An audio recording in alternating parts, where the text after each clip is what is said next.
dermatologue soigne les maladies de la peau.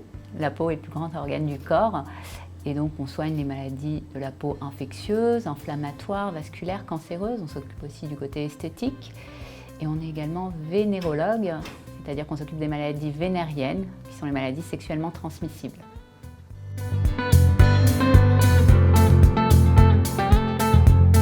C'est important effectivement de faire surveiller ces grains de beauté.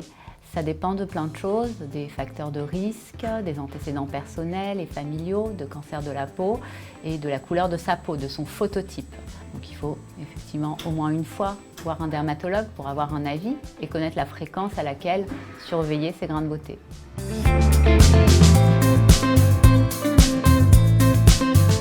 Éviter de s'exposer au soleil aux heures les plus chaudes, entre midi et 16 heures. Porter un chapeau, des lunettes de soleil, des vêtements couvrants et sur les zones qui sont photo-exposées, appliquer des écrans solaires adaptés donc à son phototype. Pour les peaux les plus claires, un 50+, qu'il faut bien renouveler toutes les 2 heures. Et pour les peaux qui bronzent, avec le bronzage, on peut diminuer en fonction du type de bronzage l'indice de protection avec le temps.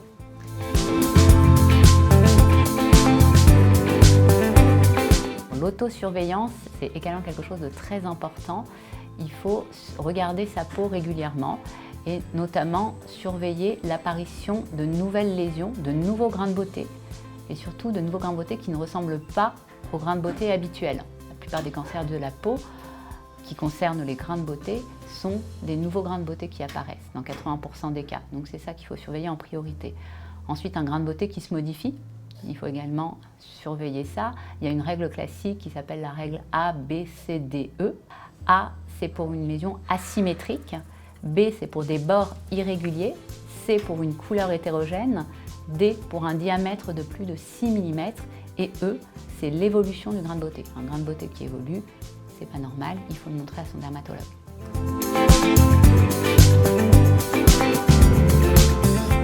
On peut soigner aujourd'hui des cancers de la peau. Il y a plusieurs types de cancers de la peau. La plupart des cancers de la peau, 90%, sont des carcinomes. Et dans les carcinomes, il y en a 2 types, les épidermoïdes et les basocellulaires. Les carcinomes basocellulaires se soignent très bien. Les carcinomes épidermoïdes, quand ils sont pris tôt, se soignent également très bien. Ensuite, les mélanomes, qui représentent donc 10% des cancers de la peau, sont les cancers des grains de beauté. Et ceux-là, quand ils sont pris tôt, peuvent bien se soigner, mais on a encore beaucoup de décès sur des mélanomes qui ne sont pas pris en charge suffisamment tôt.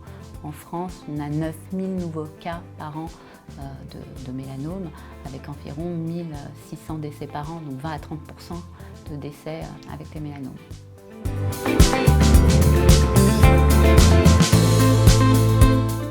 Ça dépend du phototype. Pour la fréquence de consultation, il faut d'abord consulter une première fois le dermatologue parce que ça dépend de plein de choses, des facteurs de risque, des antécédents, de cancer chez soi ou dans la famille, de la façon qu'on a de s'exposer au soleil, des antécédents surtout de coups de soleil dans l'enfance.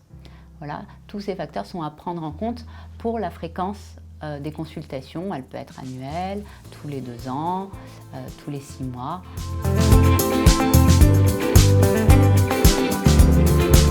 L'acné, c'est hormonal principalement. Donc, il y a aussi une part génétique qui fait qu'on n'y passe pas à l'adolescence. Il faut respecter des règles d'hygiène, bien dormir, manger correctement, essayer d'utiliser les soins locaux adaptés à son type de peau. Et puis, si ce n'est pas suffisant, dans ce cas-là, consulter un dermatologue pour avoir des traitements adaptés. On a plusieurs armes thérapeutiques pour traiter l'acné maintenant.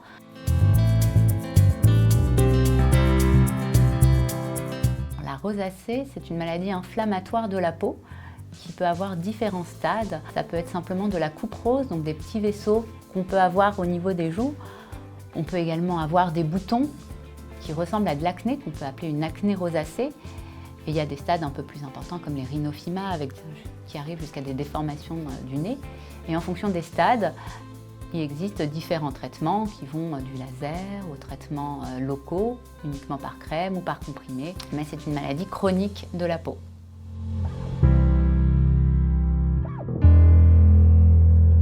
On peut prévenir le vieillissement cutané par plusieurs moyens, mais notamment la photoprotection, se protéger du soleil.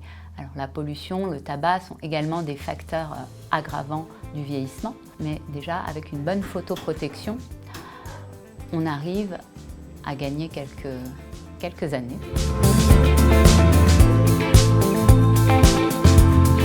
En France et en Europe, on n'a pas cette habitude, mais en Asie, les femmes ont beaucoup plus l'habitude de mettre des crèmes solaires. En France, de mars à octobre, on devrait mettre tous les matins avec sa crème de jour, sa crème solaire, 50+, et puis qu'on renouvelle effectivement si on est exposé dans la journée.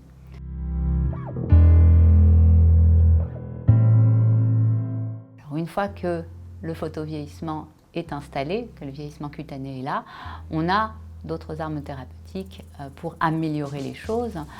Ça peut aller de simples crèmes adaptées à son type de peau, aux traitements injectables comme le Botox ou l'acide hyaluronique ou d'autres traitements injectables qui existent actuellement, les prises en charge avec des lasers, des ultrasons, des radiofréquences, des lampes LED. On a aussi un large éventail thérapeutique possible. Ça dépend de la teinte et du désir des patients et des patientes pour cette prise en charge.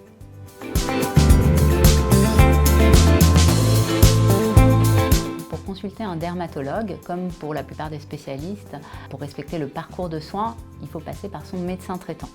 Lui demander d'abord un premier avis, et si lui, il estime qu'il faut aller voir le dermatologue, il vous fait un courrier où il vous dit simplement d'aller voir le dermatologue, et c'est à ce moment-là qu'il faut venir.